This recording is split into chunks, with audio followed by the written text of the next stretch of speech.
안녕하세요. 저는 오늘 뇌졸중을 둘러싼 오해를 풀고 언제 어떻게 움직여야 하는지를 담백하게 말씀드리려 합니다. 혹시라도 화면을 보시다 팔다리 힘이 빠지거나 말이 꼬이면 영상을 끄고 바로 119부터 누르셔야 합니다. 뇌졸중이라는 말만 들어도 가슴이 철렁하실 겁니다. 하지만 막연한 두려움보다는 정확한 지식이 더 큰 힘이 됩니다. 오늘 함께 나누는 이야기가 여러분과 가족의 소중한 일상을 지키는 든든한 버팀목이 되기를 바랍니다. 저는 응급실에서 늘 같은 장면을 봅니다. 밤새면 나아지겠지 하고 버틴 사이 손 쓸 시간을 놓치는 경우입니다. 뇌세포는 한번 다치면 거의 회복되지 않기 때문에 지연은 곧 영구장애로 이어집니다. 여러분도 이런 생각 해보신 적 있으시죠? 밤중에 갑자기 몸이 이상해도 새벽에 응급실 가기가 망설여지실 겁니다. 가족들 깨우기도 미안하고 혹시 괜한 소동은 아닐까 싶어서 말이죠. 하지만 뇌졸중에서만큼은 이런 배려와 참을성이 독이 됩니다. 뇌졸중은 크게 두 가지입니다. 혈관이 막히는 뇌경색과 터지는 뇌출혈입니다. 공통점은 갑작이라는 것입니다. 치료의 문은 짧습니다. 정맥 혈전용 예술은 보통 4시간 30분 혈전을 직접 빼내는 시술은 약 6시간 안쪽이 가장 유리합니다. 박영수님은 72세 어르신이었습니다. 평소 건강하게 지내시던 분이었는데 어느 날 밤 10시쯤 갑자기 말을 더듬기 시작했습니다. 처음엔 피곤해서 그런가 보다 생각하셨죠. 가족들도 하루 종일 바쁘게 움직이셨으니 충분히 쉬시면 괜찮아질 거라고 말씀드렸습니다. 그분은 좀 쉬자며 주무셨습니다. 다음 날 아침 깨어보니 상황이 완전히 달라져 있었습니다. 오른팔과 오른다리가 전혀 움직이지 않았습니다. 말씀도 제대로 하기 어려웠죠. 그제서야 급하게 119를 불렀지만 이미 골든타임은 지나간 뒤였습니다. 병원에 도착했을 때는 뇌경색이 상당히 진행된 상태였고 혈전용해술을 시도했지만 효과가 제한적이었습니다. 그분은 이후 6개월간 재활치료를 받으셨습니다. 많은 노력 끝에 어느 정도 회복하셨지만 완전히 예전으로 돌아가지는 못했습니다. 지팡이가 생활의 일부가 됐고 계단 오르내리기나 멀리 걸어 나가기가 어려워졌습니다. 무엇보다 그분과 가족들이 가장 후회하는 건 처음 증상이 나타났을 때 바로 병원에 오지 못한 것이었습니다. 저는 늘 이렇게 말씀드립니다. 증상은 곧 출발 신호입니다. 병원을 고를 시간이 아니라 119를 먼저 누를 시간입니다. 도착이 빠를수록 정상으로 돌아갈 가능성이 커집니다. 뇌세포는 1분마다 190만 개씩 죽어갑니다. 그 시간이 쌓일수록 되돌릴 수 없는 손상이 커집니다. 휴대폰 긴급전화 119를 바로 걸 수 있게 즐겨찾기에 등록해 두세요. 갑작스러운 편마비, 언어장애, 시야장애가 생기면 즉시 119입니다. 그 다음은 병원이 결정합니다. 주저하는 1분 1초가 평생의 삶의 질을 좌우할 수 있다는 걸 꼭 기억해 주시기 바랍니다. 금방 괜찮아졌는데요? 저는 이 말이 가장 아찔합니다. 잠깐 사라졌다는 건 잠깐 풀렸다는 뜻이지 끝났다는 뜻이 아닙니다. 혹시 이런 경험 있으셨나요? 갑자기 한쪽 팔다리에 힘이 빠지거나 말이 어눌해졌는데 10분, 20분 후에 다시 괜찮아진 적 말입니다. 그럴 때 대부분 안도의 한숨을 쉬며 별일 아니었다고 넘어가게 됩니다. 하지만 이런 일시적인 증상이야말로 가장 중요한 경고 신호일 수 있습니다. 전조 증상은 혈관이 잠깐 막혔다가 우연히 뚫린 상황입니다. 그래서 증상은 본 발병과 완전히 같습니다. 한쪽으로 힘이 빠지거나 말이 어눌해지고 시야가 좁아지는 등의 증상이 나타납니다. 차이점은 시간뿐입니다. 전조 증상은 대개 몇 분에서 몇 시간 내에 회복되지만 진짜 뇌졸중은 계속 진행됩니다. 이정환님은 68세 여성분이었습니다. 평소 고혈압 약을 드시고 계셨지만 잘 조절되고 있어서 큰 걱정은 하지 않고 계셨죠. 어느 날 오후 설거지를 하시던 중 갑자기 말이 꼬이기 시작했습니다. 평소 하던 말인데도 혀가 꼬여서 제대로 발음이 안 됐습니다. 동시에 시야가 흐려지면서 앞이 잘 보이지 않았습니다. 처음엔 당황스러웠지만 10분 정도 지나니까 증상이 서서히 좋아지기 시작했습니다. 20분 후에는 완전히 정상으로 돌아왔습니다. 말도 평소처럼 또렷하게 할 수 있었고 시야도 깨끗해졌습니다. 그분은 피곤해서 그런가 보다 생각하며 별다른 조치를 취하지 않으려 했습니다. 다행히 함께 살던 딸이 상황을 목격했습니다. 딸은 예전에 뇌졸중 관련 프로그램을 본 기억이 있어서 일시적인 증상이라도 위험할 수 있다는 걸 알고 있었죠. 어머니가 괜찮다고 하셨지만 곧장 병원으로 모셨습니다.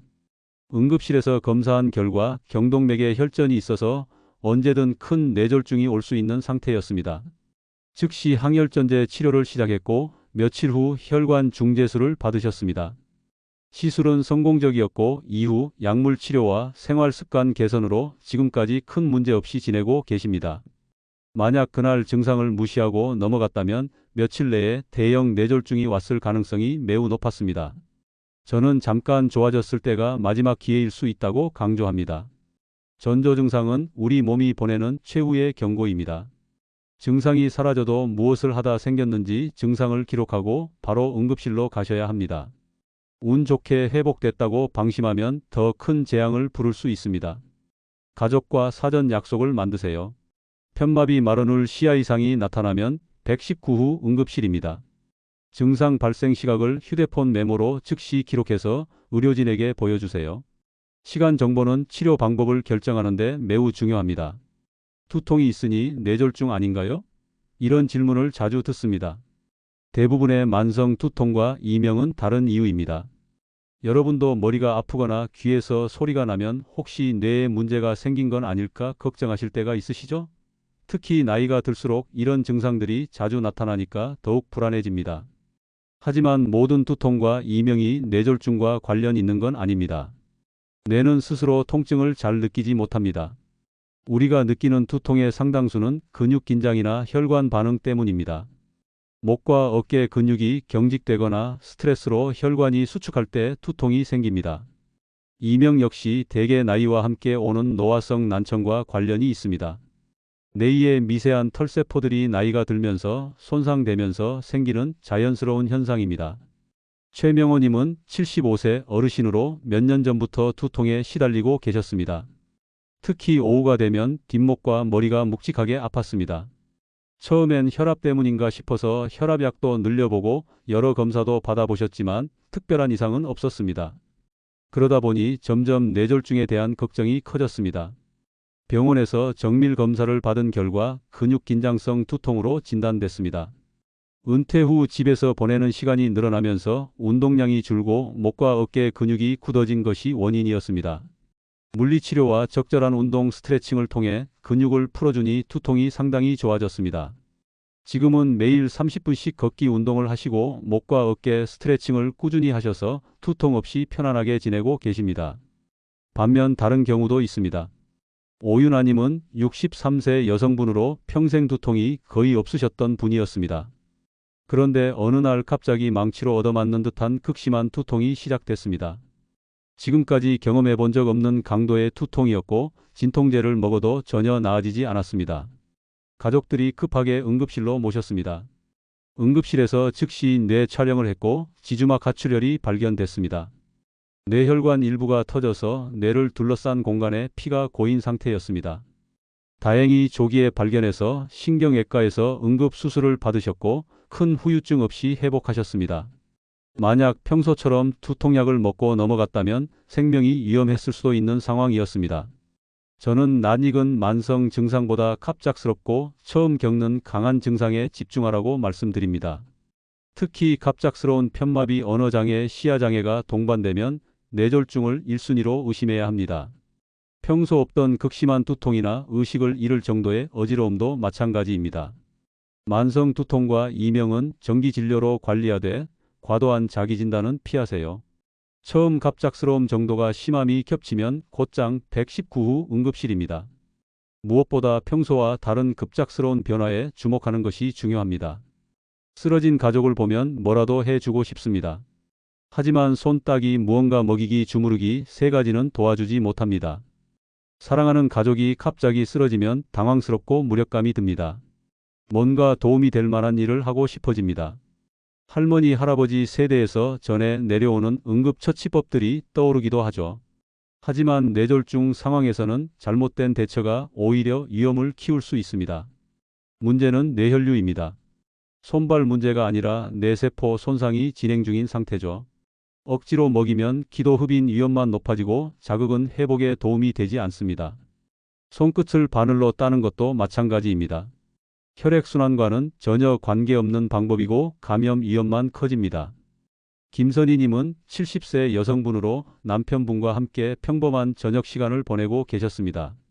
갑자기 남편분이 이상하다고 하시더니 한쪽으로 쓰러지셨습니다. 왼쪽 팔다리에 힘이 없고 말도 제대로 하지 못하는 상태였습니다. 그분은 순간 너무 당황해서 어떻게 해야 할지 몰랐습니다. 어렸을 때 할머니가 쓰러지신 분이 있으면 손끝을 바늘로 따서 피를 내야 한다고 하셨던 기억이 났습니다. 급하게 바느질 바늘을 찾으려고 하는데 마침 옆집에서 소리를 듣고 달려온 이웃분이 계셨습니다. 이웃분은 즉시 119에 신고하면서 그런 민간요법은 위험하다고 말렸습니다. 신고 후 10분 만에 구급차가 도착했고 곧바로 병원으로 이송됐습니다. 응급실에서 뇌 촬영을 한 결과 중간 뇌동맥 폐색으로 진단됐고 즉시 혈관 내 혈전 제거술을 시행했습니다. 수술은 성공적이었고 혈관이 다시 뚫렸습니다. 며칠간 집중 치료를 받은 후 재활 치료를 거쳐 일상생활이 가능할 정도로 회복하셨습니다. 나중에 의료진은 초기 대응이 매우 중요했다고 말씀드렸습니다. 만약 민간요법에 시간을 허비했다면 골든타임을 놓쳤을 가능성이 높았습니다. 빠른 119 신고와 전문적인 응급처치가 좋은 결과로 이어진 사례였습니다. 저는 두 가지만 권합니다. 119 신고 그리고 자세 유지입니다. 구토나 침이 넘어올 것 같으면 고개만 옆으로 돌려 기도를 지켜주세요. 무의식 상태라면 옆으로 누인 회복 자세를 취해주는 것도 좋습니다. 그 외에는 아무것도 하지 마세요.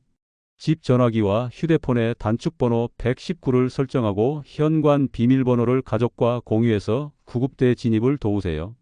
쓰러진 사람의 의식이 없고 맥박이 만져지지 않으면 심폐소생술을 시작합니다. 가슴 한가운데를 양 손바닥으로 빠르고 깊게 압박하세요. 분당 100회에서 120회 속도로 계속 압박하면 됩니다.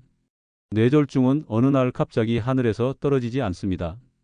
대개는 수년간의 혈관 손상이 차곡차곡 쌓여온 결과입니다. 혹시 이런 생각해 보신 적 있으시나요? 나는 아직 건강하니까 뇌졸중은 먼 얘기라고 말입니다. 하지만 뇌졸중은 하루아침에 생기는 병이 아닙니다. 몇 년, 몇십 년에 걸쳐 조금씩 혈관이 상하면서 어느 순간 임계점을 넘는 순간 터지는 것입니다. 고혈압, 당뇨, 콜레스테롤, 흡연, 과음, 수면 부족들이 혈관 안쪽을 상하게 해서 동맥경화를 만듭니다. 그리고 과로, 격한 감정, 무리한 운동이 방아쇠를 당깁니다. 평소에는 버티던 혈관이 갑작스러운 충격을 견디지 못하고 막히거나 터지는 것입니다. 정혜수님은 66세 남성분으로 직장에서 은퇴하신 지 2년 정도 되셨습니다. 은퇴 전에는 바쁜 일상 때문에 술도 거의 안 드시고 규칙적으로 지내셨는데 은퇴 후 생활 패턴이 많이 달라졌습니다. 시간이 많아지다 보니 친구들과 만나는 일이 잦아졌고 술자리도 늘어났습니다. 밤늦게 먹고 마시는 일이 잦아지면서 체중도 늘고 혈압도 올라가기 시작했습니다. 어느 날 오후 아파트 계단을 올라가는데 갑자기 숨이 차고 어지러웠습니다. 한 걸음도 더 오를 수 없을 정도였죠. 잠깐 쉬면 괜찮아질 거라고 생각했는데 의식을 잃고 쓰러졌습니다. 마침 지나가던 이웃이 발견해서 119에 신고했고 병원으로 급히 이송됐습니다. 검사 결과 뇌경색으로 진단됐습니다. 다행히 비교적 초기에 발견돼서 혈전용해술을 받을 수 있었고 큰 후유증 없이 회복됐습니다. 하지만 의료진은 근본적인 문제를 해결하지 않으면 재발 위험이 높다고 경고했습니다. 고혈압과 당뇨가 조절되지 않고 있었고 콜레스테롤 수치도 높았습니다. 그분은 이를 계기로 생활 습관을 완전히 바꾸기로 결심했습니다. 술은 완전히 끊고 식단도 저염식 위주로 바꿨습니다. 매일 아침 1시간씩 걷기 운동을 시작했고 체중도 10kg 넘게 감량했습니다. 약물 치료와 함께 꾸준한 관리를 통해 혈압과 혈당도 정상 범위로 조절됐습니다. 지금은 사고 후 3년이 지났지만 재발 없이 건강하게 지내고 계십니다. 정기 검진에서도 혈관 상태가 많이 개선됐다는 결과가 나왔습니다. 그분은 뇌졸중이 인생의 전환점이 됐다고 말씀하십니다. 건강이 소중함을 깨닫고 진짜 건강한 삶을 시작하게 됐다고 하시네요. 혈압과 혈당을 관리하고 흡연과 과음을 줄이는 것부터 시작하세요. 완벽하게 하려고 하지 말고 오늘 할 수 있는 작은 것부터 시작하는 것이 중요합니다. 작은 변화가 모여서 큰 건강을 만듭니다. 우리는 불안을 줄이고 해야 할 행동을 앞당기는 법을 함께 확인했습니다. 전조 증상은 운 좋은 경고등입니다. 뇌졸중은 두려운 병이지만 올바른 지식과 적절한 대처로 충분히 예방하고 관리할 수 있습니다. 무엇보다 중요한 건 빠른 인식과 신속한 대응입니다. 골든타임 안에 적절한 치료를 받으면 대부분 일상생활로 복귀할 수 있습니다. 그리고 내일의 안전은 오늘의 작은 습관에서 시작됩니다. 혈압관리, 금연, 금주, 규칙적인 운동 같은 기본적인 생활 습관이 가장 확실한 예방법입니다. 거창한 계획보다는 꾸준히 실천할 수 있는 작은 변화부터 시작해 보세요. 오늘의 작은 습관이 내일의 큰 평안이 됩니다. 건강한 하루하루가 모여서 건강한 노년을 만들어갑니다. 여러분과 가족 모두 건강하고 행복한 일상을 지켜나가시기를 진심으로 응원합니다. 감사합니다.